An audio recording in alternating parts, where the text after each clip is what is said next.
K Umar മൗലവിയുടെ റഹിമഹുല്ല തർജുമാനുൽ ഖുർആൻ audio number 871. സൂറത്തു സബ ആയത്തുകൾ 20 മുതൽ 54 വരെ, അതായത് അവസാനം വരെ. അഊദു ബില്ലാഹി മിനശ് ശൈത്വാനിർ റജീം. ബിസ്മില്ലാഹിർ റഹ്മാനിർ റഹീം. വലഖദ് സ്വദ്ദഖ അലൈഹിം ഇബ്ലീസു ളന്നഹു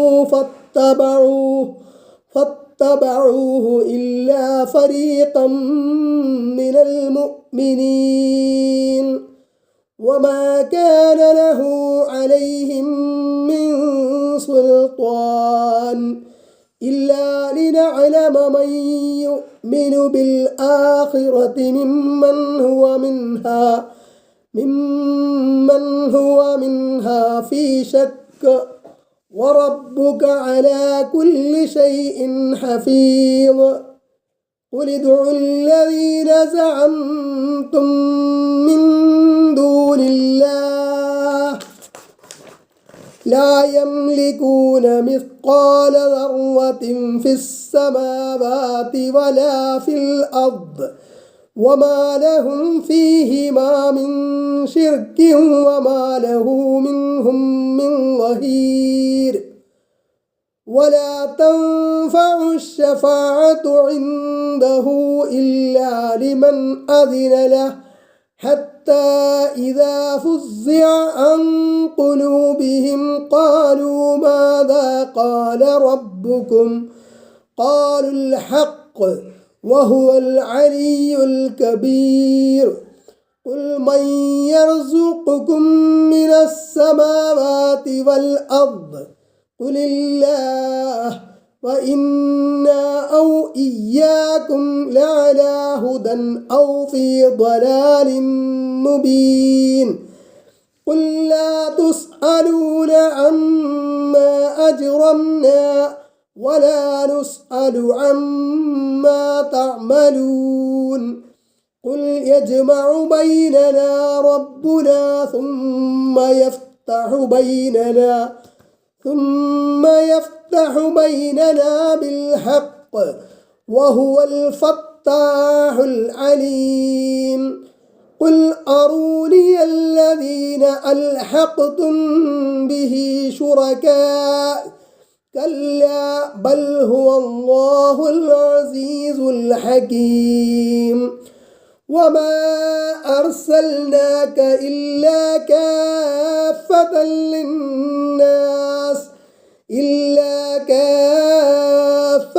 للناس بشيرا ونذيرا ولكن أكثر الناس لا يعلمون.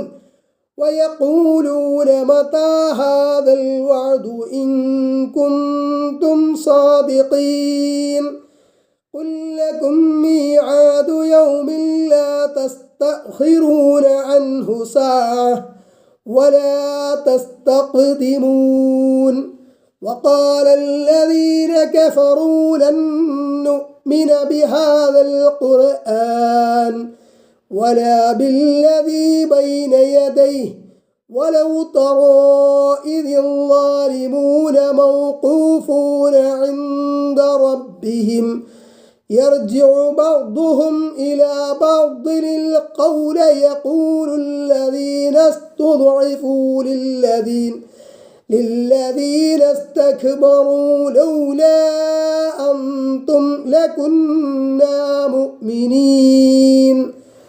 قال الذين استكبروا للذين استضعفوا أنحن صددناكم عن الهدى بعد إذ جاءكم بل كنتم مجرمين.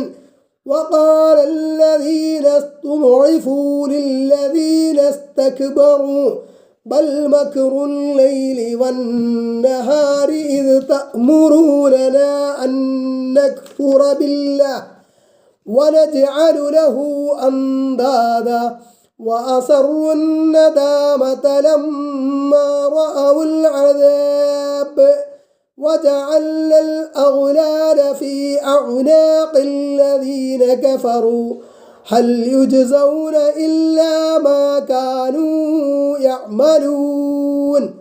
وما أرسلنا في قرية من نذير إلا قال مترفوها إنا بما أرسلتم به كافرون وقالوا نحن أكثر أموالا وأولادا وما نحن بمعذبين قل إن ربي يبسط الرزق لمن يشاء ويقدر ولكن أكثر الناس لا يعلمون وما أموالكم ولا أولادكم بالتي تقربكم عندنا زلفى إلا من آمن وعمل صالحا فأولئك لهم جزاء الضعف بما عملوا وهم في الغرفات آمنون والذين يسعون في آياتنا معاجزين أولئك في العذاب محضرون قل إن ربي يبسط الرزق لمن يشاء من عباده ويقدر له وما أنفقتم من شيء فهو يخلفه وهو خير الرازقين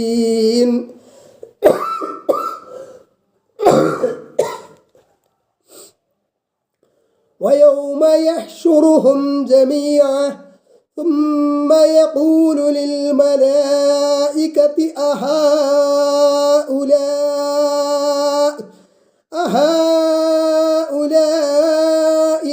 إياكم كانوا يعبدون قالوا سبحانك أنت ولينا من دونهم بل كانوا يعبدون الجن أكثرهم بهم مؤمنون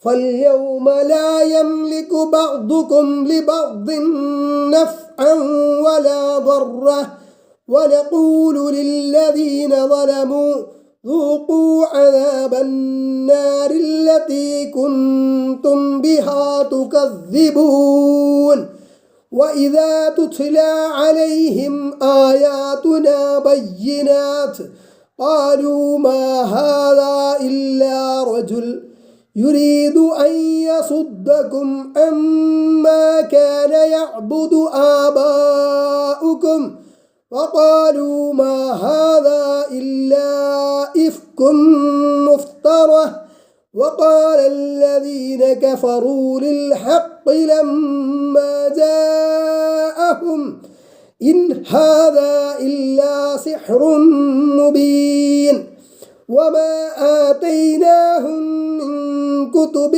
يدرسونها وما أرسلنا إليهم قبلك من نذير وكذب الذين من قبلهم وما بلغوا معشار ما آتيناهم فكذبوا رسلي فكيف كان نكير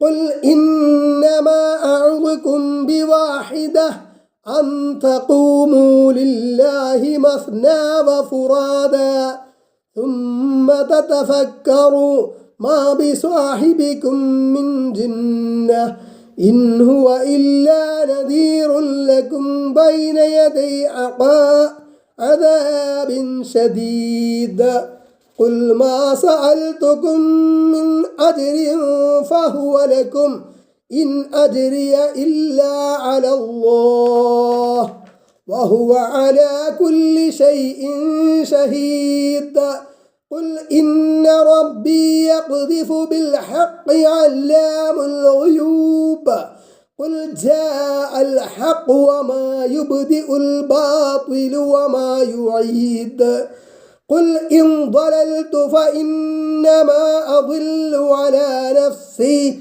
وإن اهتديت فبما يوحي إلي ربي إنه سميع قريب ولو ترى إذ فزعوا ولا فوت وأخذوا من مكان قريب فقالوا آمنا به وأنى لهم التناوش من مكان بعيد وقد كفروا به من قبل ويقذفون بالغيب من مكان بعيد وحيل بينهم وبين ما يشتهون كما فعل بأشياعهم من قبل إنهم كانوا في شك مريب.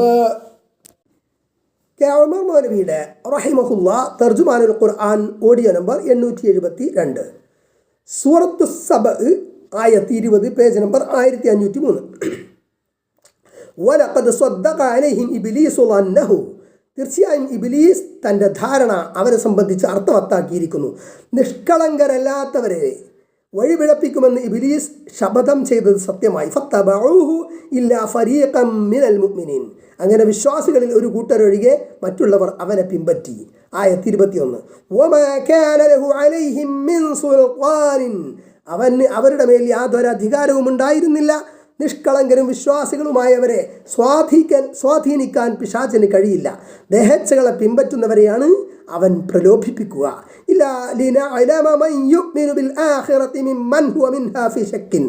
പരലോകത്തെ സംബന്ധിച്ച് സംശയത്തിലായിട്ടുള്ളവരിൽ നിന്ന് പരലോകത്തിൽ വിശ്വസിക്കുന്നവരെ വേർതിരിച്ചറിയാൻ വേണ്ടി മാത്രമാണിത്. ഇബ്ലീസിന്റെ പ്രവർത്തനം മൂലം പരലോകത്തിൽ വിശ്വസിക്കുന്നവരെയും അതിൽ സംശയിക്കുന്നവരെയും തിരിച്ചറിയാറായി എന്ന് മാത്രം. വറബ്ബുക അലാ കുല്ലി ഷൈഇൻ ഹഫീദ്, നിന്റെ റബ്ബ് എല്ലാ സംഗതികളെയും സൂക്ഷ്മമായി നിരീക്ഷിക്കുന്നവനാകുന്നു. ആയത്ത് 22. ഖുലിദുല്ലദീന സഅംതും മിൻ ദൂനില്ലാഹ്, പറയുക, അള്ളാഹുവിന് പുറമെ അടിസ്ഥാനരഹിതമായി നിങ്ങൾ ജൽപ്പിച്ചവരോടെല്ലാം നിങ്ങൾ പ്രാർത്ഥിച്ചു നോക്കുകയും വിളിക്കുകയും പ്രാർത്ഥിക്കുകയും എന്നാണ് പദത്തിൻ്റെ അർത്ഥം. പ്രാർത്ഥന തന്നെയാണ് ആരാധനയെന്ന് പ്രവാചകൻ പറഞ്ഞിട്ടുള്ളതിൻ്റെ അടിസ്ഥാനത്തിൽ ആരാധിക്കുകയും എന്നാണ് ഇവിടെ സാരം. പ്രാർത്ഥന ആരാധനയാണെന്ന് മാത്രമല്ല, ഏത് ആരാധനയുടെയും ജീവൻ പ്രാർത്ഥനയാകുന്നു. ആരാധനാ കർമ്മത്തിനുള്ളിൽ പ്രാർത്ഥനയില്ലെങ്കിൽ അത് ആരാധനയല്ല. Page number 1504. لا يملكون مثقال ذرة في السماوات ولا في الأرض, അവർ അന്യദൈവങ്ങൾ ആകാശങ്ങളിലാവട്ടെ ഭൂമിയിലാകട്ടെ ഒരു അണുവിൻ്റെ തൂക്കത്തോളം ഉടമയാക്കുന്നില്ല. വമാ ലഹും ഫീഹിമാ മിൻ ശിർക്കിൻ, അവർക്ക് ആകാശഭൂമികളിൽ യാതൊരു പങ്കുമില്ല. വമാ ലഹു മിൻഹും മിൻ വഹീർ, അല്ലാഹുവിന് അവരിൽ നിന്ന് യാതൊരു സഹായവും ഇല്ല. അള്ളാഹുവിന് പുറമെ മനുഷ്യർ പലരെയും വിളിച്ച് പ്രാർത്ഥിക്കുന്നുണ്ട്. ആ വ്യാജദൈവങ്ങൾ എന്തെങ്കിലും സൃഷ്ടിച്ചിട്ടുണ്ടോ? എന്തെങ്കിലും ഉടമയാക്കുന്നുണ്ടോ? അതിനിസ്സാരമായൊരു വസ്തു പോലും അവർ ഉടമയാക്കുന്നില്ല. എല്ലാത്തിൻ്റെയും സൃഷ്ടാവും യഥാർത്ഥ ഉടമസ്ഥനും അള്ളാഹു മാത്രമാകുന്നു. ആയത്ത് 23. അവൻ്റെ അടുക്കൽ ശുപാർശ അവൻ അനുവദിക്കുന്നവർക്കല്ലാതെ ഉപകരിക്കുകയില്ല. അങ്ങനെ അവരുടെ ഹൃദയങ്ങളിൽ നിന്ന് ഉത്കണ്ഠ ഒഴിവാക്കപ്പെടുമ്പോൾ അവർ പറയും, നിങ്ങളുടെ റബ്ബി എന്താണ് പറഞ്ഞത്? ഖാലുൽ ഹഖ്ഖ, അവർ പറയും, റബ്ബ് സത്യം പറഞ്ഞു. വഹുവൽ അലിയുൽ കബീർ, അവൻ ഉന്നതനും വലിയവനുമാകുന്നു. അള്ളാഹുവിൻ്റെ അടുക്കൽ തങ്ങൾക്ക് ശുപാർശക്കാരുണ്ടെന്ന് മനുഷ്യർ കരുതുന്നു. അടിസ്ഥാനരഹിതമായൊരു ധാരണയാണത്. പരലോകത്തൊരു ശുപാർശയുണ്ട്. അള്ളാഹുവിൻ്റെ അനുമതിയോടെ അള്ളാഹു അനുവദിച്ചവർക്ക് വേണ്ടി മാത്രമാണ് ശുപാർശയുള്ളത്. പരലോകത്ത് നൽകപ്പെടുന്ന ഒരു ബഹുമാന്യ പദവിയെയാണ് ഇത് കുറിക്കുന്നത്. മഹ്ശറിൽ നടക്കുന്ന ശുപാർശയെക്കുറിച്ചുള്ള ഹദീസിൻ്റെ ചുരുക്കം ഇതാണ്: മനുഷ്യരെന്നടങ്കം മഹാവിഷമത്തിലും ബേജാറിലുമായി എന്താണ് സംഭവിക്കാൻ പോകുന്നതെന്നറിയാൻ കഴിയാതെ അന്ധാളിച്ചു നിൽക്കും. തങ്ങളെ വിചാരണ നടത്തി വിധി നടത്താൻ അല്ലാഹുവിങ്കൽ ശുപാർശ ചെയ്യണമെന്ന് അപേക്ഷിച്ചുകൊണ്ട് മനുഷ്യർ ആദം അലൈഹിസ്സലാം, നൂഹ് അലൈഹിസ്സലാം, ഇബ്രാഹിം അലൈഹിസ്സലാം തുടങ്ങിയ നബിമാരുടെ അടുക്കൽ ചെന്ന് അപേക്ഷിക്കും. എല്ലാവരും ഓരോ ഒഴികഴിവ് പറഞ്ഞ് താൻ അതിന് അർഹനല്ലെന്ന് മറുപടി നൽകി ഒഴിവാകും. ഒടുവിൽ അവർ മുഹമ്മദ് നബി സല്ലല്ലാഹു അലൈഹി വസല്ലമയുടെ അടുക്കൽ ചെല്ലും. അവിടുന്ന് അള്ളാഹുവിന് മുമ്പിൽ സുജൂദിൽ വീഴും. പ്രത്യേകമായ ചില സ്തോത്ര കീർത്തനങ്ങളിൽ അർപ്പിക്കും. അങ്ങനെ അള്ളാഹു അനുശാസിക്കും, മുഹമ്മദ് തലയുയർത്തുക, പറയൂ, കേൾക്കാം, ചോദിക്കൂ, ഞാൻ തരാം, ചോദിക്കൂ, തരാം, ശുപാർശ ചെയ്തുകൊള്ളുക, ശുപാർശ സ്വീകരിക്കാം. ബുഖാരി 71:12. അത്യന്തം ഉദ്വേഗപൂർണമായ ആ രംഗത്ത് റബ്ബിൻ്റെ കാരുണ്യം സത്യവിശ്വാസികളിൽ വർഷിക്കും. അതോടുകൂടി അന്താളിപ്പും ഭയവും അവരുടെ ഹൃദയങ്ങളിൽ നിന്ന് നീങ്ങിപ്പോകും. ദീർഘമായ ആ അന്താളിപ്പിന് ശേഷമുണ്ടായ ആശ്വാസ വാർത്തയെപ്പറ്റി അവർ അന്യോന്യം ചോദിക്കും, റബ്ബ് എന്താണ് പറഞ്ഞത്? മറുപടി ഇപ്രകാരം ലഭിക്കും, തികച്ചും ന്യായമായത് തന്നെ, അള്ളാഹു അത്യുന്നതനും മഹാനുമത്രേ. ഉമർ മൗലവിയുടെ റഹിമഹുല്ല തർജുമാനുൽ ഖുർആൻ ഓഡിയോ നമ്പർ 873, സൂറത്തു സബ ആയത്ത് 24, പേജ് നമ്പർ 1505. ഖുൽ മൻ യർസുഖുകും മിനസ് സമാവാതി വൽ അർദി, പറയുക, ആകാശങ്ങളിൽ നിന്നും ഭൂമിയിൽ നിന്നും നിങ്ങൾക്ക് ഉപജീവനം നൽകുന്നത് ആര്? ഖുലില്ലാഹ്, നീ പറയുക, അത് അല്ലാഹുവാണ്. ചോദിച്ച ആൾ തന്നെ ഉത്തരം പറയുന്നത് ശരിയായ യോജിപ്പുള്ള ഉത്തരമായതുകൊണ്ടാണ്. മുശ്രിക്കുകൾക്ക് അതിൽ എതിരഭിപ്രായമില്ല. അപ്പോൾ അന്നദാതാവിനെയല്ലേ നിങ്ങൾ ആരാധിക്കേണ്ടത്? പിന്നെ എങ്ങനെയാണ് നിങ്ങൾക്ക് ഈ കുഴപ്പം വന്നത്? അന്നദാതാവല്ലാത്തവനെ ആരാധിക്കാൻ യാതൊരു ന്യായവുമില്ല. ലോകമെമ്പാടും മനുഷ്യർ പലതിനോടും പ്രാർത്ഥിക്കുന്നുണ്ട്. മരിച്ചവരോടും ഇതര ജീവികളോടും വസ്തുക്കളോടും ഒക്കെ പ്രാർത്ഥിക്കുന്നു. ഭക്ഷ്യോൽപ്പന്നങ്ങൾ ഭൂമിയിലാണ് വിളയുന്നത്. ആകാശത്തിൽ നിന്ന് വർഷിക്കുന്ന മഴയും സൂര്യപ്രകാശവും കൊണ്ടാണ് ധാന്യങ്ങളും കായ്ക്കനിയും ഫലങ്ങളും വർഗ്ഗങ്ങളും ഉണ്ടാകുന്നത്. ഈ ആരാധ്യരിൽ ആരെങ്കിലും ആണ് തങ്ങൾക്ക് ഭക്ഷ്യോൽപ്പന്നങ്ങൾ ഉണ്ടാക്കിത്തരുന്നതെന്ന് പറയുന്നില്ല. ആരാധ്യരിൽ ആരും തന്നെ അങ്ങനെ സ്വയം അവകാശപ്പെട്ടിട്ടുമില്ല. എന്നിട്ടും മനുഷ്യർ ചിന്തിക്കുന്നില്ല. അത്ഭുതം.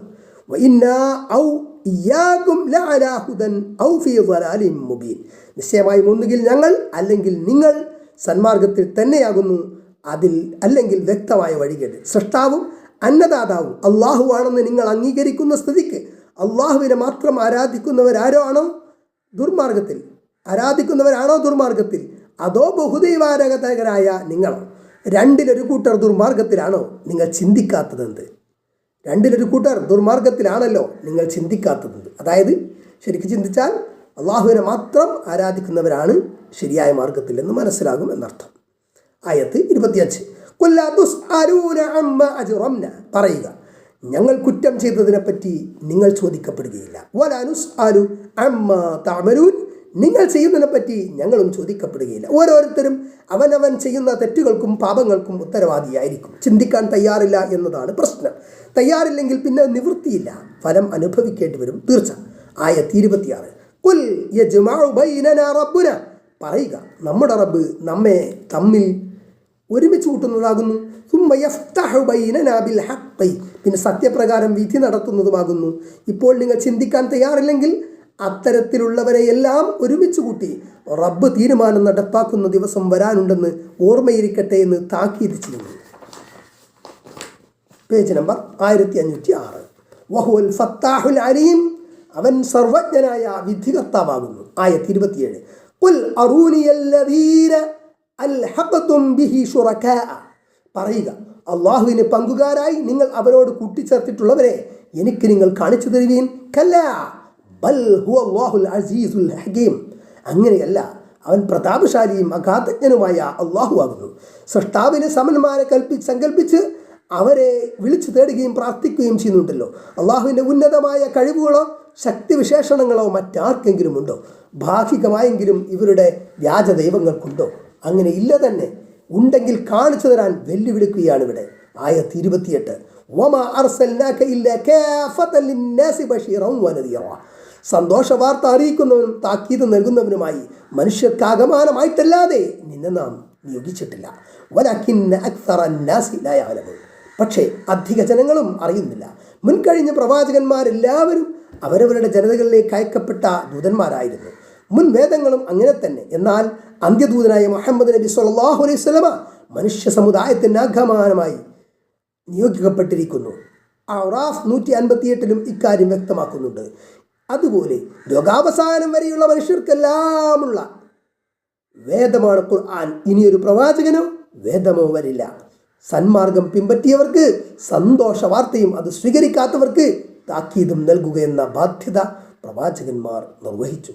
ആയത്ത് 29. അവർ പറയുന്നു, ഈ തീരുമാനം എപ്പോഴാണ് നടപ്പിൽ വരിക? ഇൻ കുന്തും സ്വാദിഖീൻ, നിങ്ങൾ സത്യസന്ധരാണെങ്കിൽ. ആയത്ത് 30.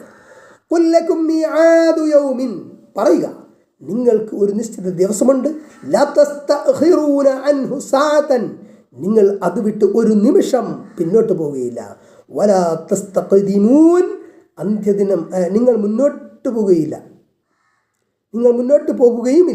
അന്ത്യദിനം എപ്പോഴാണെന്ന് അഹങ്കാരപൂർവ്വം ചോദിക്കുന്ന നിഷേധികൾക്കുള്ള മറുപടിയാണിത്. അന്ത്യദിനം വന്നു കഴിഞ്ഞാൽ പിന്നെ ഒരു രക്ഷയും ഉണ്ടാകില്ല. ശരിക്ക് ചിന്തിച്ച് പ്രവർത്തിച്ചു കൊള്ളുക. ആയത്ത് പേജ് നമ്പർ 1507, ആയത്ത് 31. وقال الذين كفروا لن نؤمن بهذا القرآن ولا بالذي بين يديه. സത്യനിഷേധികളായിട്ടുള്ളവർ പറഞ്ഞു, ഈ ഖുർആനിലും ഇതിനു മുമ്പുള്ള വേദത്തിലും ഞങ്ങൾ വിശ്വസിക്കുകയില്ല. വലൗ തറാ الظالمون موقوفون عند ربهم, അക്രമികൾ അവരുടെ റബ്ബിന്റെ അടുക്കൽ നിർത്തപ്പെടുന്ന സന്ദർഭത്തിൽ നീ കാണുകയായിരുന്നെങ്കിൽ അവർ തമ്മിൽ കുറ്റം ആരോപിച്ചുകൊണ്ടിരിക്കും. ബലഹീനരായി ഗണിക്കപ്പെട്ടവർ അഹങ്കാരികളായിട്ടുള്ളവരോട് പറയും, ലൗലാ അൻതും ലകുന്നാ മുഅ്മിനീൻ, നിങ്ങളിൽ ആയിരുന്നെങ്കിൽ ഞങ്ങൾ വിശ്വാസികളാകുമായിരുന്നു. ആയത്ത് 32. അഹങ്കാരികളായിട്ടുള്ളവർ ബലഹീനരായി ഗണിക്കപ്പെട്ടവരോട് പറയും, മാർഗദർശനം നിങ്ങൾക്ക് വന്നെത്തിയതിനു ശേഷം അതിൽ നിന്ന് നിങ്ങളെ തടഞ്ഞത് ഞങ്ങളാണോ? ബൽ കുന്തും മുജ്രിമീൻ, അല്ല, നിങ്ങൾ സ്വയം കുറ്റക്കാരായിരുന്നു. ബലഹീനരായി ഗണിക്കപ്പെട്ടവർ അഹങ്കാരികളായിട്ടുള്ളവരോട് പറയും, ബൽ മക്റുൽ ലൈലി വന്നഹാരി, എന്നാൽ രാത്രിയിലെയും പകലിലെയും നിരന്തരമായ കുതന്ത്രം. ഇത് തഅ്മുറൂനനാ അൻ നക്ഫറ ബില്ലാഹ്, അല്ലാഹുവിനെ നിഷേധിക്കുവാൻ നിങ്ങൾ ഞങ്ങളോട് കൽപ്പിച്ചു കൊണ്ടിരുന്ന അവസരത്തിൽ. Page number 1508.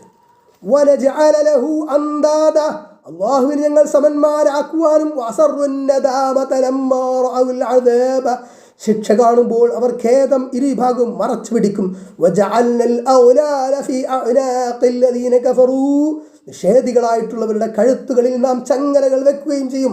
ഹൽ യുജ്സൗന ഇല്ലാ മാ കാനൂ യഅമലൂൻ, അവർ പ്രവർത്തിച്ചത് കൊണ്ടിരുന്നതിനല്ലാതെ അവർക്ക് പ്രതിഫലം നൽകപ്പെടുമോ? സത്യത്തെ നിഷേധിക്കുകയും അഹങ്കാരത്തോടെ ചോദ്യം ചെയ്യുകയും ചെയ്ത നേതാക്കളും അവർ പറയുന്നത് കേട്ടു നടന്ന അനുയായികളും പരലോകത്ത് പരസ്പരം നടത്താനിരിക്കുന്ന കുറ്റപ്പെടുത്തലും പഴിചാരലുമാണ് ഇവിടെ വിവരിച്ചത്. നേതാക്കളുടെ സ്വാധീന വലയത്തെ ആയിരുന്നത് കൊണ്ടാണ് ഞങ്ങൾ വഴിപിഴച്ചതെന്ന് അനുയായികൾ പറയും. നിങ്ങൾ തന്നെയാണ് ഉത്തരവാദികൾ എന്ന് നേതാക്കളും പറയും. അവർ പരസ്പരം അങ്ങോട്ടും ഇങ്ങോട്ടും കുറ്റപ്പെടുത്തും. അതുകൊണ്ട് യാതൊരു പ്രയോജനവുമില്ല. സത്യമന്വേഷിക്കുന്നവർ സത്യത്തിലെത്തും. അതിൽ നിന്ന് തടയുവാൻ ആർക്കും കഴിയില്ലെന്നാണ് യാഥാർത്ഥ്യം. സന്മാർഗം വന്നു കിട്ടിയതിന് ശേഷം ബോധപൂർവം അതൊഴിവാക്കി ദുർമാർഗം തെരഞ്ഞെടുത്തവർക്കും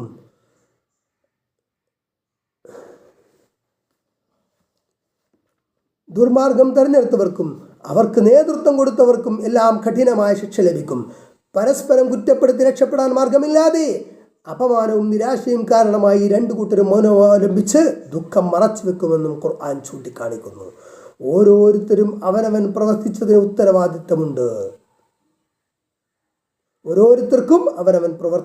ഉത്തരവാദിത്തമുണ്ട്. സ്വയം ചിന്തിച്ച് മനസ്സിലാക്കാൻ എല്ലാവരും ബാധ്യസ്ഥരാണ്. ഭൗതിക താല്പര്യങ്ങളും ലാഭേച്ഛകളും മാറ്റിവെച്ച് വിനയത്തോടെ ചിന്തിക്കണം. അതിനുവേണ്ടി ഒരു വഴി തന്നെ തിരഞ്ഞെടുക്കണം.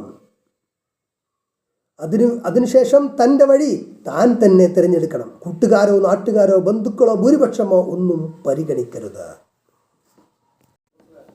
കെ ഉമർ മൗലവിയുടെ റഹിമഹുല്ലാ തർജുമാനുൽ ഖുർആൻ ഓഡിയോ നമ്പർ 874, സൂറത്തു സബ, ആയത്ത് 34, പേജ് നമ്പർ 1508. വമാ അർസൽനാ ഫീ ഖറിയത്തിൻ മിൻ നദീരിൻ, ഒരു നാട്ടിലും ഒരു താക്കീതുകാരനെയും നാം അയച്ചിട്ടില്ല.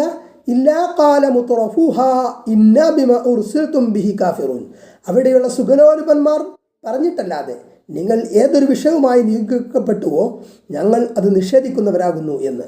ഏതൊരു നാട്ടിൽ ദൂതനെ അയച്ചപ്പോഴും അധിക സമ്പന്നരും ഇങ്ങനെ നിഷേധിക്കുക തന്നെയായിരുന്നു. പാവങ്ങളും സാധുക്കളുമാണ് സത്യം സ്വീകരിക്കാൻ അധികവും മുന്നോട്ട് വരാറുള്ളത്. നബി സല്ലല്ലാഹു അലൈഹി വസല്ലമയുടെ പ്രബോധന കാലത്തും മക്കയിലെ അവസ്ഥ അങ്ങനെ തന്നെയായിരുന്നു. ഭൂരിപക്ഷം സമ്പന്നരും പ്രമാണികളും സത്യത്തിൻ്റെ ശത്രുപക്ഷത്തായിരുന്നു. ആയത്ത് 35. وقالوا نحن أكثر أموالا وأولادا وما نحن بمعذبين. ഞങ്ങൾ സ്വത്തുക്കളും മക്കളും അധികമുള്ളവരാണ്, ഞങ്ങൾ ഒരിക്കലും ശിക്ഷിക്കപ്പെടുന്നവരല്ല എന്നും അവർ പറഞ്ഞു. തങ്ങൾക്ക് ലഭിച്ചിട്ടുള്ള ഭൗതിക സുഖസൗകര്യങ്ങൾ തങ്ങളുടെ യോഗ്യതയായി കണക്കാക്കുകയാണ് സത്യനിഷേധികൾ. അള്ളാഹുവിൻ്റെ അടുക്കൽ സ്ഥാനമുള്ളത് കൊണ്ടാണ് ഞങ്ങൾക്ക് ഇതെല്ലാം നൽകിയിരിക്കുന്നത്, ഞങ്ങളെ അവൻ ശിക്ഷിക്കുകയില്ല എന്നാണ് അവരുടെ വാദം. പേജ് നമ്പർ 1509, ആയത്ത് 36. قل إن ربي يبسط الرزق لمن يشاء ويقدر. പറയുക, നിശ്ചയമായും എൻ്റെ റബ്ബ് അവൻ ഉദ്ദേശിക്കുന്നവർക്ക് ജീവിതമാർഗം വിശാലമാക്കുകയും അവൻ ഉദ്ദേശിക്കുന്നവർക്ക് കുടുസാക്കുകയും ചെയ്യും. വലാകിന്ന അക്സറ അന്നാസി ലാ യഅലമൂൻ. എങ്കിലും അധിക മനുഷ്യരും അറിയുന്നില്ല. ഈ ലോകത്ത് സമ്പന്നരും സമ്പത്തും സന്താനങ്ങളുമായി സന്തോഷിക്കുന്നവർ അധികവും വലിയ തെറ്റിദ്ധാരണയിലാണ്. അവരെ അള്ളാഹു ഇഷ്ടപ്പെട്ടതുകൊണ്ട് അനുഗ്രഹിച്ചിരിക്കുകയാണെന്ന് അവർ കരുതുന്നു. തങ്ങളെ അള്ളാഹു ശിക്ഷിക്കുകയില്ലെന്നാണ് അവരുടെ വിചാരം. എന്നാൽ കടുത്ത നിഷേധികൾക്കും ഈ സൗകര്യങ്ങൾ വർദ്ധിച്ച നിലയിൽ ലഭിച്ചേക്കാം. വിശ്വാസികളും വിനീതരുമായവർക്ക് പലപ്പോഴും ദാരിദ്ര്യവും മറ്റും വരികയുമാവാം. ഇത് അനുഗ്രഹമോ അവഗണനയോ അല്ല, രണ്ട് നിലപാടിലും എങ്ങനെ കൈകാര്യം ചെയ്യുന്നുവെന്നുള്ള പരീക്ഷണമാണ്. അനേകം സ്ഥലങ്ങളിൽ ഈ വിഷയം ഖുർആൻ വ്യക്തമാക്കുന്നുണ്ട്. ആയത്ത് 37. വമാ അംവാലുക്കും വല ഔലാദുക്കും ബില്ലതി തുഖർരിബുക്കും ഇൻദനാ സുൽഫ. നിങ്ങളുടെ സ്വത്തുക്കളും മക്കളും നമ്മുടെ അടുക്കൽ നിങ്ങൾക്ക് അടുപ്പമുണ്ടാക്കി തരുന്നവയല്ല. ഇല്ലാ മൻ ആമന വഅമില സ്വാലിഹ. വിശ്വസിക്കുകയും സൽക്കർമ്മങ്ങൾ പ്രവർത്തിക്കുകയും ചെയ്തവരൊഴികെ. ഫഉലൈക ലഹും ജസാഉ ളിഅഫി ബിമാ അമിലു. അവർ കർമ്മം ചെയ്തതിൻ്റെ ഫലമായി അവർക്ക് ഇരട്ടി പ്രതിഫലം ഉള്ളവരാണവർ. വഹും ഫിൽ ഗുറുഫാതി ആമിനൂൻ. അവർ മണിമേടകളിൽ നിർഭയരായി കഴിയുന്നവരുമാകുന്നു. സമ്പത്ത്, സന്താനം, സ്ഥാനമാനങ്ങൾ, സൗകര്യങ്ങൾ ഇവ പരീക്ഷണമാണെന്നതുപോലെ ദാരിദ്ര്യവും കഷ്ടപ്പാടും പരീക്ഷണമാണ്. സുഖത്തിൽ നന്ദി കാണിക്കണം, ദുഃഖത്തിൽ ക്ഷമ കൈക്കൊള്ളണം. ഭൗതിക സൗകര്യങ്ങൾ നല്ല മാർഗത്തിൽ വിനിയോഗിച്ചാൽ പുണ്യം സമ്പാദിക്കാം. വിശ്വാസത്തോടെ സൽക്കർമ്മങ്ങൾ പ്രവർത്തിച്ചവർക്ക് ഇരട്ടി പ്രതിഫലമുണ്ട്. ഇമാം മുസ്ലിം ഉദ്ധരിക്കുന്ന ഹദീസിന്റെ ചുരുക്കം: മുഹാജിറുകളിൽ ദരിദ്രരായ സ്വഹാബികൾ നബിയോട് സല്ലല്ലാഹു അലൈഹി വസല്ലമയോട് ഇപ്രകാരം സങ്കടപ്പെട്ടു: സമ്പന്നരായ ആളുകൾ ഞങ്ങളെപ്പോലെ നമസ്കാരം, നോമ്പ് മുതലായ കർമ്മങ്ങൾ അനുഷ്ഠിക്കുന്നു. അതോടൊപ്പം ഹജ്ജ്, ഉംറ, ജിഹാദ്, ദാനധർമ്മങ്ങൾ തുടങ്ങിയ കർമ്മങ്ങളും അവർ ചെയ്യുന്നു. അങ്ങനെ സൽക്കർമ്മങ്ങളിൽ ഉന്നതമായ സ്ഥാനം സമ്പന്നർ കരസ്ഥമാക്കുന്നുവല്ലോ. അപ്പോൾ നബി സല്ലല്ലാഹു അലൈഹി വസല്ലം പറഞ്ഞു: നിങ്ങളുടെ മുമ്പിൽ കടന്നിട്ടുള്ളവരുടെ ഒപ്പം എത്തിച്ചേരുവാനും നിങ്ങളുടെ പിന്നാലെ വരുന്നവരുടെ മുമ്പിൽ കടക്കുവാനും പറ്റുന്ന ഒരു കാര്യം ഞാൻ നിങ്ങൾക്ക് പഠിപ്പിച്ചു തരാം. നിങ്ങൾ ഓരോ നമസ്കാരത്തിനു ശേഷവും 33 പ്രാവശ്യം സുബ്ഹാനല്ലാഹ്, അൽഹംദുലില്ലാഹ്, അല്ലാഹു അക്ബർ എന്നിവ ചൊല്ലുക. പിന്നീട് അവർ വീണ്ടും വന്ന് ഇങ്ങനെ പറഞ്ഞു: സമ്പന്നരായ ഞങ്ങളുടെ സഹോദരങ്ങളും അപ്രകാരം ചെയ്യുന്നുവല്ലോ. അപ്പോൾ തിരുമേനി, അത് അള്ളാഹുവിൻ്റെ ഔദാര്യമാണ്, അവനുദ്ദേശിക്കുന്നവർക്ക് അതവൻ കൊടുക്കുന്നു എന്ന ഖുർആൻ വചനം ഓതി. മുസ്ലിം 1006, പേജ് നമ്പർ 1510, ആയത്ത് 38. വല്ലദീന യസ്അഊന ഫീ ആയാതിനാ മുആജിസീന. നമ്മെ തോൽപ്പിക്കുവാൻ ഉദ്ദേശിച്ച് നമ്മുടെ ആയത്തുകളിൽ എതിർ പ്രചാരവേല ചെയ്യുന്നവരാരോ അവർ. ഉലൈക ഫിൽ അദാബി മുഹ്ദറൂൻ. അവർ ശിക്ഷയിൽ ഹാജരാക്കപ്പെടുന്നതാകുന്നു. അവർ വിചാരണയ്ക്ക് ഹാജരാകാതെ മടിച്ചു നിൽക്കും. അവരെ പിടിച്ചു കൊണ്ടുവരും. ഖുർആനിലെ ആയത്തുകളെയും ദൃഷ്ടാന്തങ്ങളെയും നിഷേധിക്കുന്നവരുണ്ട്, അവഗണിക്കുന്നവരും ദുർവ്യാഖ്യാനിക്കുന്നവരുമുണ്ട്. അതൊന്നും ഈ കാലഘട്ടത്തിന് യോജിച്ചവയല്ല എന്ന് പറയുന്നവരുണ്ട്. അങ്ങനെ പലതരത്തിലാണ് എതിർപ്പ് പ്രകടിപ്പിക്കുന്നത്. അവർക്കൊക്കെ അവരുടെ ചെയ്തികളുടെ ഫലം അനുഭവിക്കേണ്ടി വരും. ആയത്ത് 39. പറയുക, നിശ്ചയമായും എൻ്റെ റബ്ബ് അവൻ്റെ അടിമകളിൽ നിന്ന് അവൻ ഉദ്ദേശിക്കുന്നവർക്ക് ഉപജീവനം വിശാലമാക്കി കൊടുക്കും. അവൻ ഉദ്ദേശിക്കുന്നവർക്ക് ഇടുങ്ങിയതാക്കുകയും ചെയ്യും. നിങ്ങൾ എന്തൊന്ന് ചെലവഴിച്ചാലും അവൻ അതിന് പകരം തരുന്നതാണ്. അവൻ ഉപജീവനം നൽകുന്നവരിൽ ഏറ്റവും ഉത്തമനത്രേ. ഒരാളോടുള്ള അള്ളാഹുവിൻ്റെ പ്രീതി കൊണ്ടല്ല അയാൾക്ക് സമ്പത്ത് നൽകുന്നത്, അനിഷ്ടം കൊണ്ടല്ല ദാരിദ്ര്യം നൽകുന്നതും. അവൻ ഇച്ഛിക്കുന്നവർക്ക് ഓരോ അവസ്ഥ നൽകുന്നു. സമ്പത്തും ഭൗതിക സുഖ സൗകര്യങ്ങളും ചിലർക്ക് നൽകും, ചിലർക്ക് ദാരിദ്ര്യമായിരിക്കും. അള്ളാഹു രണ്ടു കൂട്ടരെയും പരീക്ഷിക്കുകയാണ്. ചെലവഴിക്കുന്നതിന് പകരം നൽകുമെന്ന് പറഞ്ഞത് ശ്രദ്ധേയമാണ്. നല്ല മാർഗത്തിൽ ചെലവഴിക്കുന്ന എന്തും യഥാർത്ഥത്തിൽ വളരുകയാണ്. പരലോകത്ത് അള്ളാഹു പ്രതിഫലം നൽകും. ഇഹലോകത്ത് അവൻ്റെ കാരുണ്യവും സഹായവും അതുമൂലം ലഭിച്ചേക്കാം. സ്വയം ഉണ്ടാകുന്ന മാനസിക സമാധാനവും സന്തോഷവും വേറെ. ഇതരരുടെ പ്രാർത്ഥനയും ഉണ്ടാകും. ധനം ധർമ്മം ചെയ്യുന്നത് പാവങ്ങൾ വാങ്ങി അവരുടെ ആവശ്യങ്ങൾ നിർവഹിക്കുമ്പോൾ കച്ചവടക്കാരനായ ധർമ്മിഷ്ഠൻ്റെ വരുമാനം വർദ്ധിക്കും. അതിനനുസരിച്ച് ധർമ്മവും വർദ്ധിക്കും. അത് മറ്റൊരു വശമാണ്. ചെലവഴിക്കുന്നതിൻ്റെ പ്രതിഫലം വർദ്ധിച്ചു കൊണ്ടേയിരിക്കും. ഒരിക്കൽ ഒരാട്ടിൻകുട്ടി അറുത്തതിന് ശേഷം പ്രവാചകൻ ചോദിച്ചു, ഇനി എന്ത് ബാക്കിയുണ്ട്? ആയിഷ റളിയല്ലാഹു അൻഹ പറഞ്ഞു, അതിൻ്റെ കാലിൻ്റെ കുറകല്ലാതെ ഒന്നും ബാക്കിയില്ല. നബി സല്ലല്ലാഹു അലൈഹി വസല്ലം പ്രതിവചിച്ചു, എല്ലാം ബാക്കിയുണ്ട് അതിൻ്റെ കുറവൊഴിച്ച്. തിർമിദി 2472. അതല്ലാത്ത എല്ലാം ധർമ്മം ചെയ്തത് കൊണ്ട് അതിൻ്റെ പ്രതിഫലം മുഴുവനുമുണ്ട്. ഇത് മാത്രം വീട്ടിലെ ആവശ്യത്തിനും എന്നുദ്ദേശം. പേജ് നമ്പർ 1511, ആയത്ത് 40. വയൗമ യഹ്ശുറുഹും ജമീഅ, അവനെല്ലാവരെയും ഒരുമിച്ച് കൂട്ടുന്ന ദിവസം. സുമ്മ യഖൂലു ലിൽ മലായിക, പിന്നെ മലക്കുകളോട് അവൻ ചോദിക്കും, ഹൗലാഇ ഇയ്യാകും കാനൂ യഅ്ബുദൂൻ, ഇവർ നിങ്ങളെയാണോ ആരാധിച്ചു കൊണ്ടിരുന്നത്? 41 ആയത്ത്. ഖാലൂ സുബ്ഹാനക അൻത വലിയുനാ മിൻ ദൂനിഹിം, മലക്കുകൾ പറയും, നിന്റെ പരിശുദ്ധിയെ ഞങ്ങൾ പ്രഖ്യാപിക്കുന്നു, നീയാണ് ഞങ്ങളോട് ബന്ധപ്പെട്ടവൻ, അവരല്ല. ബൽ കാനൂ യഅ്ബുദൂനൽ ജിന്ന, എന്നാൽ അവർ ജിന്നുകളെയാണ് ആരാധിച്ചിരുന്നത്. അക്സറുഹും ബിഹിം മുഅ്മിനൂൻ, അവരിൽ അധിക പേരും അവരിൽ വിശ്വസിക്കുന്നവരത്രേ. ദേവീദേവന്മാർ, മലക്കുകൾ, പിശാചുക്കൾ, വിവിധ വിഗ്രഹങ്ങൾ, പ്രതിഷ്ഠകൾ, ഇങ്ങനെ പലതിനെയും മനുഷ്യർ ആരാധിക്കുന്നുണ്ട്. ജിന്നുകളെ വ്യത്യസ്ത പേരുകളിട്ട് ആരാധനകൾ അർപ്പിക്കുന്നവരുണ്ട്.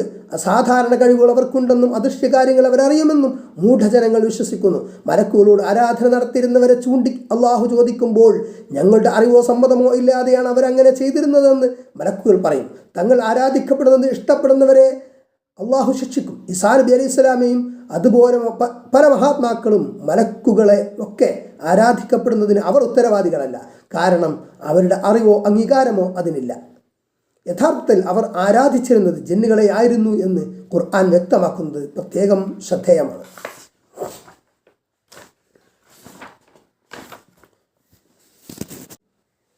ഉമർ മൗലവിയുടെ റഹിമഹുല്ലാ തർജുമാനുൽ ഖുർആൻ ഓഡിയോ നമ്പർ 875, സൂറത്തു സബ ആയത്ത് 42, പേജ് നമ്പർ 1511. ഫൽയൗമ ലാ യംലികു ബഅ്ദുകും ലിബഅ്ദിൻ നഫ്അൻ വലാ ദറ, അതിനാൽ ഇന്ന് നിങ്ങളിൽ ചിലർ വേറെ ചിലർക്ക് വല്ല ഉപകാരമോ ഉപദ്രവമോ ഉടമയാക്കുന്നില്ല. ഉപകാരം ഉടമയാക്കുന്നുവെങ്കിൽ അത് ആഗ്രഹിച്ചുകൊണ്ടും ഉപദ്രവം ഉടമയാക്കുന്നുവെങ്കിൽ അത് ഭയപ്പെട്ടുകൊണ്ടും പ്രാർത്ഥിക്കുകയും ആരാധിക്കുകയും ചെയ്യാമായിരുന്നു. അത് രണ്ടുമില്ല. പിന്നെ ഈ ആരാധനയ്ക്ക് എന്തർഹത? വനഖൂലു ലില്ലദീന ളലമൂ, അക്രമികളായിട്ടുള്ളവരോട് നാം പറയുകയും ചെയ്യും, ളുഖു അദാബൻ നാരില്ലതി കുൻതും ബിഹാ തുകദ്ദിബൂൻ, നിങ്ങൾ കളവാക്കിക്കൊണ്ടിരുന്ന നരകശിക്ഷ നിങ്ങൾ ആസ്വദിച്ചു കൊള്ളുക എന്ന്. പേജ് നമ്പർ 1512, ആയത്ത് 43. വഇദാ തുത്ലാ അലൈഹിം ആയാതുനാ ബയ്യിനാതിൻ ഖാലു, പ്രത്യക്ഷ ലക്ഷ്യങ്ങളായുള്ള നമ്മുടെ ആയത്തുകൾ അവർക്ക് ഓതിക്കേൾപ്പിക്കപ്പെടുമ്പോൾ അവർ പറയും, മഹാദാ ഇല്ലാ റജുലുൻ യുരീദു അൻ യസുദ്ദകും അമ്മാ കാന യഅ്ബുദു ആബാഉകും, നിങ്ങളുടെ പിതാക്കൾ ആരാധിച്ചു കൊണ്ടിരുന്നതിൽ നിന്ന് നിങ്ങളെ തടയുവാൻ ഉദ്ദേശിക്കുന്ന ഒരാൾ മാത്രമാണിത്. വഖാലു മാ ഹാദാ ഇല്ലാ ഇഫ്കും മുഫ്തറ, ഇത് കെട്ടിച്ചമക്കപ്പെട്ട കളവല്ലാതെ ഒന്നുമല്ല എന്നും അവർ പറഞ്ഞു. വഖാലല്ലദീന കഫറൂ ലിൽ ഹഖ് ലമ്മാ ജാഅഹും, നിഷേധികളായിട്ടുള്ളവർ തങ്ങൾക്ക് സത്യം വന്നെത്തിയപ്പോൾ ഇതിനെപ്പറ്റി പറഞ്ഞു, ഇൻ ഹാദാ ഇല്ലാ സിഹ്റും മുബീൻ, ഇത് വ്യക്തമായ ജാലവിദ്യ തന്നെയാകുന്നു. ആയത്ത് 44. വമാ ആതൈനാഹും മിൻ കുതുബിൻ യദറുസൂനഹ, അവർക്ക് പഠിക്കുവാനുള്ള വേദഗ്രന്ഥങ്ങളൊന്നും അവർക്ക് നാം കൊടുത്തിട്ടില്ല. വമാ അർസൽനാ ഇലൈഹിം ഖബ്ലക മിൻ നദീർ, നിനക്കും അവരുടെ നേരെ ഒരു താക്കീതുകാരനെയും നാം നിയോഗിച്ചിട്ടുമില്ല. ആയത്ത് 45. വകദ്ദബ അല്ലദീന മിൻ ഖബ്ലിഹിം, ഇവർക്ക് മുമ്പുണ്ടായിരുന്നവരും കളവാക്കി. വമാ ബലഉ മിൻ ശാറ മാ ആതൈനാഹും, അവർക്ക് നാം കൊടുത്തതിൻ്റെ 10-1 പോലും ഇവരെത്തിയിട്ടില്ല.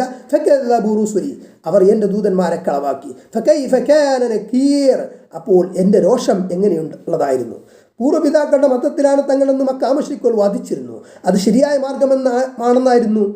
മാർഗമാണെന്നായിരുന്നു അവരുടെ ജൽപ്പനം. പക്ഷേ അവർ പിന്തുടരുന്നു എന്ന് പറയുന്ന പൂർവികർക്കിടയിൽ അള്ളാഹു ഒരു പ്രവാചകനെ അയച്ചിട്ടില്ല, ഒരു വേദഗ്രന്ഥവും അവർക്ക് നൽകിയിട്ടില്ല. അപ്പോൾ അവരുടെ വിശ്വാസ ആദർശങ്ങൾക്ക് എന്താണൊരു അടിസ്ഥാനം? കേവലം കേട്ടുകേൾവികളും ഊഹാപോഹങ്ങളും അല്ലാതെ ഒന്നുമില്ല. ഈജിപ്തിലെയും യമനിലെയും മറ്റ് പൂർവ്വ ജനതകൾക്ക് അറേബ്യൻ വംശജരേക്കാൾ എത്രയോ മടങ്ങ് ജീവിത സൗകര്യങ്ങൾ നൽകി അള്ളാഹു പരീക്ഷിക്കുകയുണ്ടായിട്ടുണ്ട്. അതിൻ്റെ 10-1 പോലും ഇവർക്ക് ലഭിച്ചിട്ടില്ല. പക്ഷേ ദൈവദൂതന്മാരെ നിഷേധിച്ചപ്പോൾ പിൽക്കാലക്കാർക്ക് ദൃഷ്ടാന്തമാകും വിധം അള്ളാഹു ഇഹലോകത്ത് വെച്ച് തന്നെ അവർക്ക് കടുത്ത ശിക്ഷ നൽകി. ഇവരെന്തുകൊണ്ട് അതൊന്നും മനസ്സിലാക്കുന്നില്ല? പേജ് നമ്പർ 1513, ആയത്ത് 46. ഖുൽ ഇന്നമാ അഅ്ദുകും ബിവാഹിദ, പറയുക, ഒരൊറ്റ കാര്യമേ ഞാൻ നിങ്ങളോട് ഉപദേശിക്കുന്നുള്ളൂ. അൻ തഖൂമു ലില്ലാഹി മസ്നാ ഫുറാദ, നിങ്ങൾ ഈ രണ്ടുപേരായും ഒറ്റയായും അള്ളാഹുവിന് വേണ്ടി എഴുന്നേൽക്കുക. സുമ്മ തതഫക്കറു, എന്നിട്ട് നിങ്ങൾ ചിന്തിക്കുക. മാ ബിസ്വാഹിബികും മിൻ ജിന്നഹ്, നിങ്ങളുടെ ചങ്ങാതിക്ക് യാതൊരു ഭ്രാന്തുമില്ല. ഗൗരവത്തോടെ ഖുർആനെ സംബന്ധിച്ചോ നബി സല്ലല്ലാഹു അലൈഹി വസല്ലമയുടെ വ്യക്തിത്വത്തെ സംബന്ധിച്ചോ സമൂഹത്തിൽ നിന്ന് മാറി നിന്ന് ഒറ്റയ്ക്ക് സ്വസ്ഥമായി ചിന്തിച്ച് നോക്കിയിട്ടുണ്ടോ എന്ന് ഖുർആൻ ചോദിക്കുകയാണ്. പ്രവാചകന്റെ പ്രബോധനത്തെക്കുറിച്ചും മറ്റും ഒന്നും ശരിയായി വിലയിരുത്താതെ അന്ധമായി എതിർക്കുന്നവരുടെ കൂട്ടത്തിൽ കൂടിയവരാണ് അധികവും. നിങ്ങൾ ആ സമൂഹത്തിൽ വെച്ച് ചിന്തിച്ചാൽ പറ്റുകയില്ല. ഈ രണ്ടുപേരായും ഒറ്റയായും ഒന്ന് ആലോചിക്കുക. രണ്ട് സുഹൃത്തുക്കൾ മാത്രം ഇന്ന് ആത്മാർത്ഥമായ ഒരു വിഷയം ചർച്ച ചെയ്താൽ അതിന് നല്ല ഫലമുണ്ടാകും. നിങ്ങൾ കൂട്ടം കൂടുമ്പോൾ എനിക്ക് ഭ്രാന്താണെന്ന് പറഞ്ഞ് തള്ളുന്നുണ്ടല്ലോ. എന്നാൽ എന്താണ് എന്നിൽ നിങ്ങൾ കണ്ട ഭ്രാന്ത്?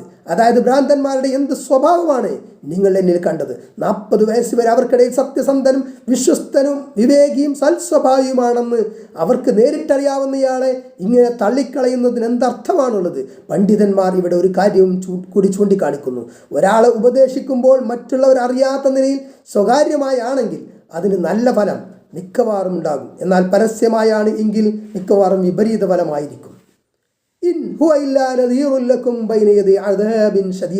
കഠിനമായ ശിക്ഷയ്ക്ക് മുമ്പായി നിങ്ങൾക്കൊരു താക്കീതുകാരൻ മാത്രമാണ് അദ്ദേഹം.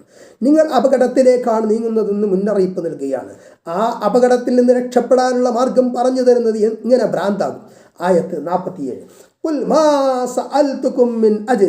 പറയുക, നിങ്ങളോട് ഞാൻ വല്ല പ്രതിഫലവും ആവശ്യപ്പെട്ടിട്ടുണ്ടെങ്കിൽ ഫഹുവലക്കും, അത് നിങ്ങൾക്ക് വേണ്ടി തന്നെയാണ്.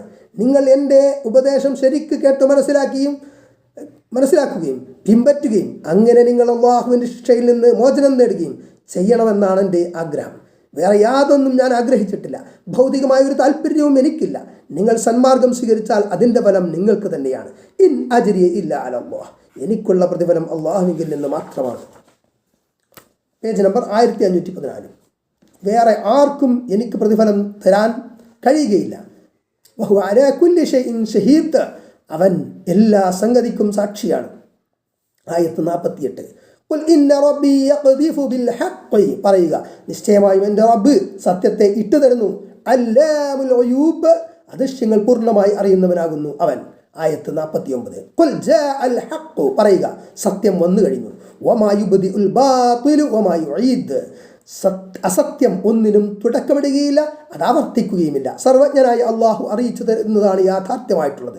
അവൻ വഹി മുഖേന അത് അറിയിച്ചു തരുന്നു.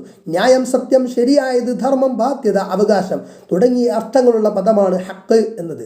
അതിൻ്റെ വിപരീത ഫലമാണ് ബാത്തിൽ. സത്യമേ നിലനിൽക്കൂ, അസത്യത്തിന് യാതൊരു നിലനിൽപ്പുമില്ല. ഇസ്ലാം എന്ന യാഥാർത്ഥ്യം വന്നു കഴിഞ്ഞാൽ പിന്നെ ബാത്തിലിന് സ്ഥാനമില്ല. ബാത്തിൽ പുനഃസ്ഥാപിക്കപ്പെടുകയുമില്ല. സത്യം വെളിവായാൽ, യാഥാർത്ഥ്യം വ്യക്തമായാൽ അസത്യത്തിനും ദുഷ്പ്രചാരണങ്ങൾക്കും നിലനിൽപ്പില്ല എന്നതൊരു അനുഭവ വസ്തുതയാകുന്നു. ആയത്ത് 50. ഖുൽ ഇൻ ദലൽതു, പറയുക, ഞാൻ വഴിപിഴച്ചിട്ടുണ്ടെങ്കിൽ ഫഇന്നമാ അദില്ലു അലാ നഫ്സി, എന്നാൽ ഞാൻ വഴിപിഴക്കുന്നത് എനിക്ക് തന്നെ ദോഷമാകുന്നു. വ ഇനി തദൈതു, ഇനി ഞാൻ സന്മാർഗം പ്രാപിക്കുന്ന പക്ഷം ഫബിമാ യൂഹി ഇലയ്യ റബ്ബി, അത് എൻ്റെ റബ്ബി എനിക്ക് ബോധനം നൽകുന്നത് കൊണ്ട് തന്നെയാകുന്നു. ഇന്നഹു സമീഉൻ ഖരീബ്, നിശ്ചയമായും അവൻ സൂക്ഷ്മമായി കേൾക്കുന്നവനും അടുത്തവനുമാകുന്നു. ദുർമാർഗം തിരഞ്ഞെടുത്താൽ ഫലം ദോഷമാണെന്നും സന്മാർഗം തിരഞ്ഞെടുത്താൽ നന്മയാണെന്നും വ്യക്തമാക്കി കൊടുക്കുന്നു. അതാരായാലും അങ്ങനെ തന്നെ എന്ന് അവിശ്വാസികളോട് പ്രവാചകൻ സ്പഷ്ടമാക്കുന്നു. പ്രവാചകന്റെ മാർഗം ശരിയാണോ എന്ന സംശയം കൊണ്ട് പറയുന്നതാണെന്ന് ധരിക്കേണ്ടതില്ല. ആയത്ത് 51. വലൗ തറാ ഇദ് ഫസിഉ, അവർ കിടിലം കൊള്ളുന്ന സന്ദർഭം നീ കാണുന്ന പക്ഷം. Page number 1515. ഫലാ ഫൗത, അപ്പോൾ പിടിയിൽപ്പെടാതെ രക്ഷപ്പെടാൻ കഴിയില്ല. വഉഖിദു മിൻ മകാനിൻ ഖരീബ്, അടുത്ത സ്ഥലത്ത് നിന്ന് അവർ പിടിക്കപ്പെടുന്നതാകുന്നു. അടുത്ത സ്ഥലത്ത് നിന്ന് അവർ പിടിക്കപ്പെടുന്നതുമാണ്. പരലോകത്ത് ഭയങ്കരമായ അനുഭവങ്ങൾ ഉണ്ടാകുമ്പോൾ സത്യനിഷേധികളുടെ അവസ്ഥയാണിത്. ശിക്ഷയിൽ നിന്ന് രക്ഷപ്പെടാൻ അവർക്ക് കഴിയില്ല. ആയത്ത് 52. വഖാലു ആമന്നാ ബിഹി, ഞങ്ങൾ അതിൽ വിശ്വസിച്ചു എന്ന് അവർ പറയുകയും ചെയ്യും. വഅന്നാ ലഹുമുത് തനാവുശു മിൻ മകാനിൻ ബഈദ്, വിദൂരമായ ഒരു സ്ഥലത്ത് നിന്ന് വിശ്വാസം കരസ്ഥമാക്കാൻ അവർക്കെങ്ങനെ കഴിയും? സത്യവിശ്വാസം സ്വീകരിക്കേണ്ട സന്ദർഭത്തിൽ അതിനെ നിഷേധിക്കുകയും പരിഹസിക്കുകയും എതിർക്കുകയുമായിരുന്നു. അവർ ശിക്ഷ കാണുമ്പോൾ വിശ്വസിച്ചു എന്ന് പറയുന്നത് കൊണ്ട് ഒരു ഫലവുമില്ല. ആയത്ത് 53. വഖദ് കഫറു ബിഹി മിൻ ഖബ്ലു, മുമ്പ് അവരതിനെ നിഷേധിച്ചതായിരുന്നു. വയഖദിഫൂന ബിൽ ഗൈബി മിൻ മകാനിൻ ബഈദ്, വിദൂര സ്ഥലത്ത് നിന്ന് നേരിട്ടറിയാതെ ഊഹങ്ങൾ അവർ ആരോപണം ഉന്നയിക്കപ്പെടുകയും ചെയ്തിരുന്നു. വെറും ഊഹങ്ങളുടെ അടിസ്ഥാനത്തിൽ എതിർക്കുകയായിരുന്നു. അവർ കളവാണ്, ഭ്രാന്താണ്, അഭിചാരമാണ് എന്നൊക്കെ പറഞ്ഞ് ആരോപണം ഉന്നയിക്കുക മാത്രം. അടുത്തറിഞ്ഞ് വിശകലനം ചെയ്യാനോ ചിന്തിക്കാനോ അവർ തയ്യാറായില്ല. സത്യത്തിനെതിരിൽ ആരോപണങ്ങളും ആക്ഷേപങ്ങളും ഉന്നയിക്കുന്നവരുടെ അവസ്ഥ എല്ലാ കാലത്തും ഇത് തന്നെയാണ്. ആയത്ത് 54. വഹീല ബൈനഹും വബൈന മാ യശ്തഹൂൻ, അവരുടെയും അവർ ആശിക്കുന്നതിൻ്റെ ഇടയിൽ മറയിടപ്പെട്ടു. കമാ ഫുഇല ബി അശ്യാഇഹിം മിൻ ഖബ്ൽ, മുമ്പ് അവരുടെ കക്ഷിക്കാരെ കൊണ്ട് ചെയ്തതുപോലെ. ഇന്നഹും കാനൂ ഫി ശക്കിൻ മുരീബ്, നിശ്ചയമായും അവർ ചഞ്ചലിക്കുന്ന സംശയത്തിൽ തന്നെയാകുന്നു. വിശ്വാസികളെ തകർത്ത് കളയണം എന്നായിരുന്നു അവരുടെ മുൻഗാമികളെ പോലെ അവരും ആഗ്രഹിച്ചത്. ആ ആഗ്രഹം അള്ളാഹു തടസ്സപ്പെടുത്തി. അവസാനം വരെ അവർ സംശയത്തിലായിരുന്നു. അതുകൊണ്ടാണ് അവർക്ക് സത്യം സ്വീകരിക്കാൻ കഴിയാതിരുന്നത്.